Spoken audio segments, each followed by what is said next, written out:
Hello viewers and listeners, this is your tutor, Abani Tengoy. I hope you all are having a productive time learning your lessons. I'll be taking alternative English for class 11, poetry section. Today, we will be doing a very interesting poem, Mending Wall by Robert Frost. We can relate this poem to our everyday life also. You can relate it in our society that is happening now.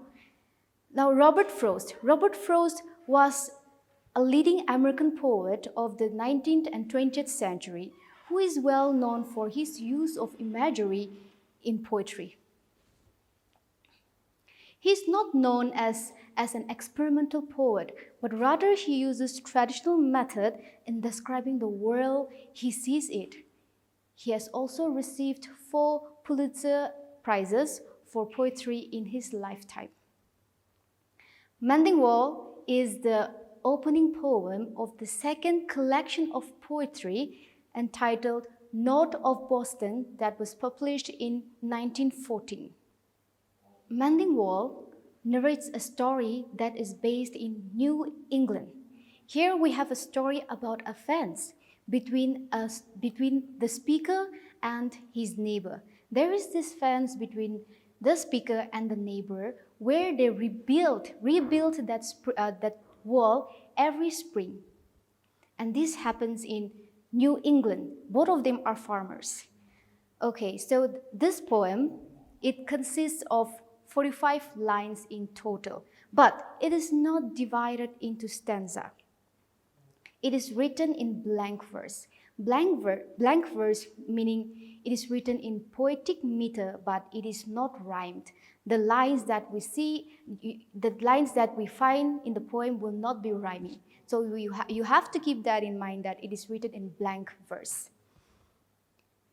Here they are divided into meaningful and beautiful segments, meaning they are divided into different parts so that we can understand and follow the poem better.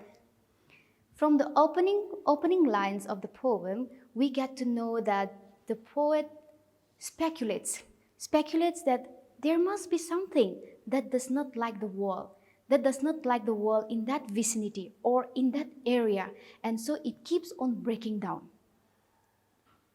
The speaker, he even have the answer for this breaking down of wall. So perhaps it could be the water beneath the ground that is frozen, and this results in ice. So this ice slowly expands and cracks, which makes the boulders on top of the wall fall down. And then this cracks, as it expands, it becomes so wide. It becomes so wide that 2 people can pass abreast. That means 2 people can walk side by side in the same direction. So we can see that the crack that is being caused by the ice is wide enough for 2 persons to walk side by side at the same time. Now, in the following lines, we will see that the speaker does not agree. He does not agree with the idea that it must be the work of the hunters that must have broken down the wall, because he believes that the hunters, they were the one who rearranged the stones or who rearranged the boulders to let the rabbit come out of the holes and then allow the yelping dogs to catch the rabbits. So he is not of the idea that the hunters are responsible for breaking down of the wall. And so therefore, the gaps that now appeared on the wall have been damaged by something or someone we never know, because we have never heard or seen them. Nobody knows about it, who have broken down the wall, because the speaker is not like I've mentioned, the speaker does not accept that the hunter has done that. So now nobody knows who has done that. In lines 12 and following, we can see that the neighbor lives on the other side of the hill, and there is this wall that divides the neighbor and the speaker. So what happens is, once a year during springtime, the speaker will let the neighbor, that means his neighbor, know about the damage so that they can fix a date and and meet on that particular day to fix the wall. So accordingly, a day is fixed, and on that fixed day, both the neighbor and the speaker will come together and start surveying the walls. So what they usually do is, every year that is, what they usually do is, they will survey their own sites only. They will not intrude or interfere in their neighbor's damage. I mean the damage which is done on the other side. They will just survey the sites that is being damaged on their side. After the survey, they will start mending the wall. As they are mending the walls, it is a difficult task mending those walls, because the stones which they are using to mend those walls were of different sizes and shapes. Here in our place, if we are to mend walls or fences, we use bricks. We use bricks which have got two equal sides. So it is easier for us to build those walls, because the stones are of almost equal shapes. Equal shapes only. But here in this poem, we see that the stones which they are using are not of equal sizes and shapes. Some are round, some are oblong, that is something rectangular, something loaves in shape. So it was difficult for them to hold the stones and rebuild it. So at that point, at that moment, what they need was a magic, so that they can spell the magic and put the stone in their places. They feel like using magic, saying, "Stay where you are until our backs are turned." That is what we see in the poem. So that at that moment, they would wish to use magic to make the stone stay still. Lines 20 and following, in lines 20 and following, we will see that as the speaker and the neighbor are mending their walls, their hands become calloused. That means hard and rough, because they have been handling the stones and thus making their hands calloused. So it was very difficult task, plus their hands are also becoming rough. As they are repairing their walls, it felt as if they were playing some outdoor game, because they were standing or doing the work in their own sites only, in their own position. They will not intrude in each other's side. So what they are doing is, both of them will just repair or mend the wall from their own side. So it appeared, or it looked as if they were playing some outdoor game where there is one opponent on each team or on each side. Lines 24 and following. Lines 24 is a very interesting and a very humorous one. Humorous because if you go through that line, it will make you laugh. Okay, so here we have the speaker who owns apple orchard, and then on the other side, the neighbor who owns pine trees. So I hope that our trees or the pine trees will not intrude and then eat away the leaves or the fruits of the apple trees. So here, likewise, in the same way, the speaker knows that this is not going to happen. So he was trying to tell the neighbor. That his apple orchard is not going to trespass over his property or over his land and then eat away the fruits of his pines. But what happens here again? The neighbor is never convinced. But what happens here is the neighbor is not convinced. He is not ready to change his mind.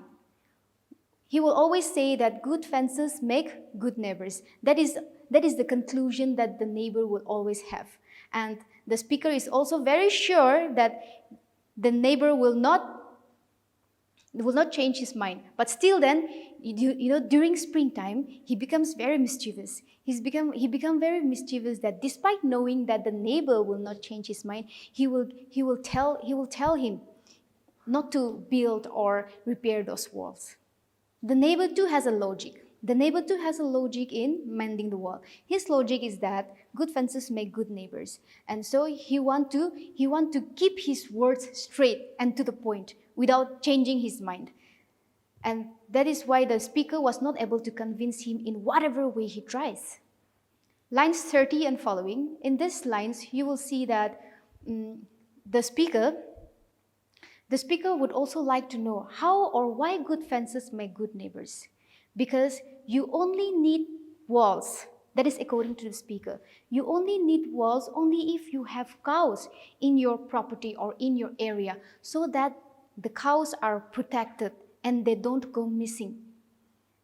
And in this matter, of course, you need walls. But neither the speaker nor the neighbor has got cows in their property. So the speaker was trying to question himself, like how comes we need this wall? Because neither him nor the neighbor has got cows in their property. So what is the neighbor trying to protect? Is he trying to protect his pine trees, or is he trying to protect the cow which he does not even own? Lines 35 and following, in these lines, we will see that the speaker yet again speculates. He speculates that the wall must have been brought down by the elves. Elves is a type of human-like supernatural being which is found in the Germanic mythology and folklore.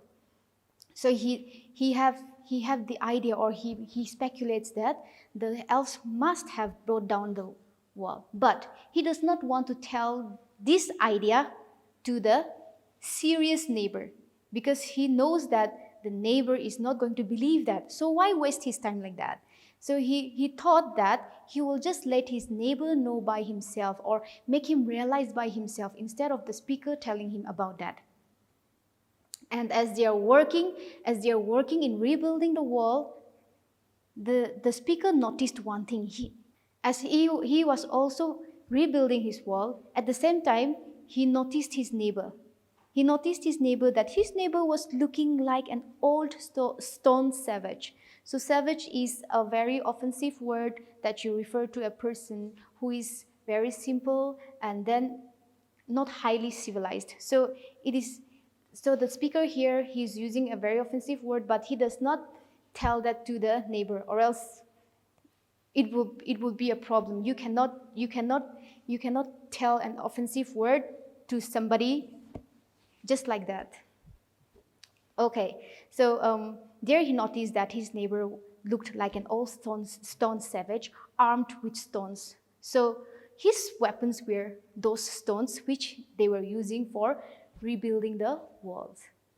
Now we have the concluding lines, that is from lines 41 and following. Okay.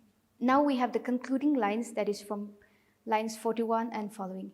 In these lines, the speaker feels that the neighbor has got some kinship with darkness. That means relationship or connection with darkness. But the speaker is not only talking about the darkness that we get it from the shade of the trees in the forest, but that darkness can be with the neighbor sticking to his own idea, sticking to his father's idea. Father's saying that good fences make good neighbors. The neighbor never changes his mind. He is always stuck, or he always clings to his father's idea that good fences make good neighbors. So this is the concluding lines of our poem, and I am very hopeful that you have learned something very interesting today. And this poem is very interesting because we can relate it to our everyday life that happens in our society.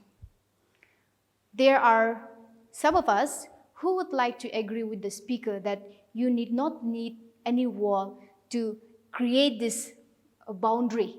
But for the neighbor, he is of the idea, or there are some of us who agree with the idea of the neighbor that you need walls. You need walls to protect your property, so that at the same time you will also have a good and friendly relationship with your neighbor. And here, say for example, our own place, our own town, we see a lot of us where we put up fence that letting others know that this is our property, this is our area, and you need no trespass. We put up signboards to let the people know that this property is ours.